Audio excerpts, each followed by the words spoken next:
G'day guys, I'm back with another Remnant video. Bit odd.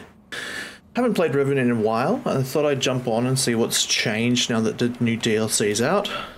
So I was just playing around with some builds and I came across this fun little build that I've been using. This is a double stack bleed crit build. Now this is not a guide for Apocalypse. This build is purely fun. I'm sure you can run it in Apocalypse, but it is a glass cannon and uses the base dodge roll instead of mist. So let's check it out. This is DLC ready. We're just running the high noon hat, high noon duds, knotted greaves, and knotted gloves. Pretty standard stuff. Mainly chosen for cosmetics. We are running the enlarged heart with a mythic range crit chance relic, as well as a flawless range crit damage and a flawless range damage. We are also running with the probability called increases crit damage by 30%. The Akari Warband perfect dodge increases critical chance by 15% and crit damage by 15%. We are running with the weak spot damage modifier, the Zanya's Malice, which is pretty standard for pretty much any damage build really, and we have the Braided Thorns. Now the Braided Thorns is actually a placeholder because there is another ring we want to get in the DLC, and that is this ring right here, the Atonement Fold. Self-inflict bleeding status upon the wearer, causing 1.1 bleed damage per second, increases critical strike chance by 10%. Even more critical strike chance. Now, going off the crit chance, we have...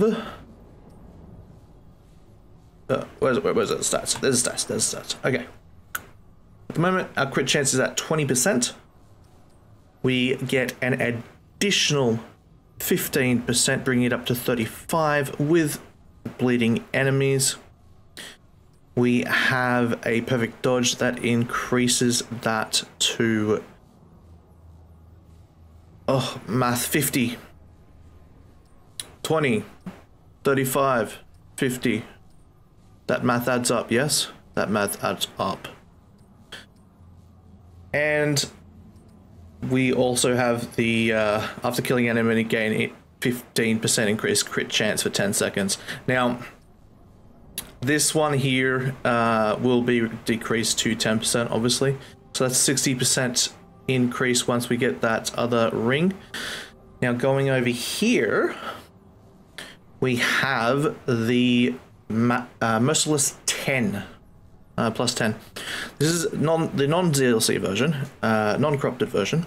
Increases range damage of this weapon by 20% to bleeding targets. Level 10 Twisted Wounds is what we're after. This weapon range weak spots and range critical hits apply bleed, dealing 600 bleed damage. Now with this specific weapon, we can actually stack 2 bleeds. Now that is very much unique to this weapon because it stacks its own bleed of 750 damage over 10 seconds when the reticle is fully compressed. And over here we're using the Enigma and the World's Edge. It doesn't really matter what you use here at all. It doesn't matter. We're using our Gunslinger as our primary class. Just because we want to get a lot of ammo, basically. And over here we are using the Hunter as the secondary class. Now we could switch them to get the additional weak spot damage. Well, not the, sorry.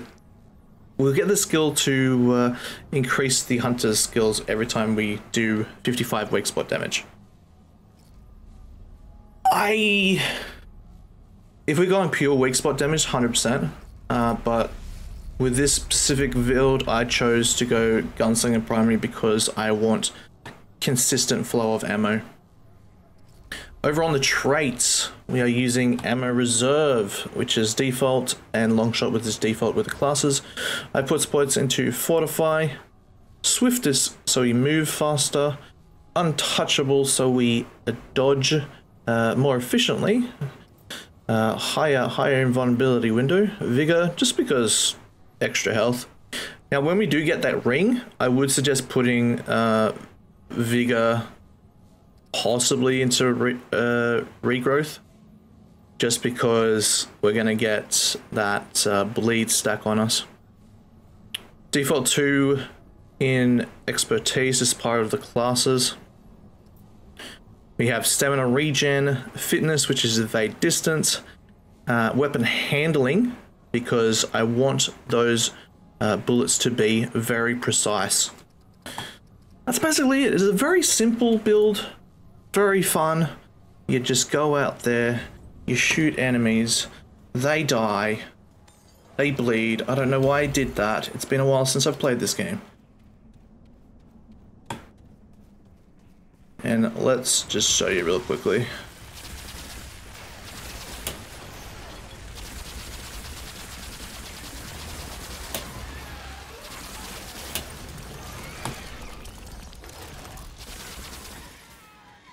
So many bleed stacks, and the bleed themselves just does so much damage. Now that was only one stack there, obviously, but you will get 2 stacks when you hit a weak spot, and it's pretty easy to do so. On the plus side, you also get this really cool ability. Bang, bang, bang. I love it. Absolutely love it. And of course, things increase when you're... Oh, I had the wrong thing on. Whoops. Yeah, you don't want this one on. You want this one, and you want this one, guys. Those are what you want. That's pretty much it for the video. Thanks for watching. This is a very simple, fun build. It's, again, not for apocalypse. It's not for hard modes, runs, or anything like that. It's for fun. Alright, enjoy yourselves out there. Goodbye.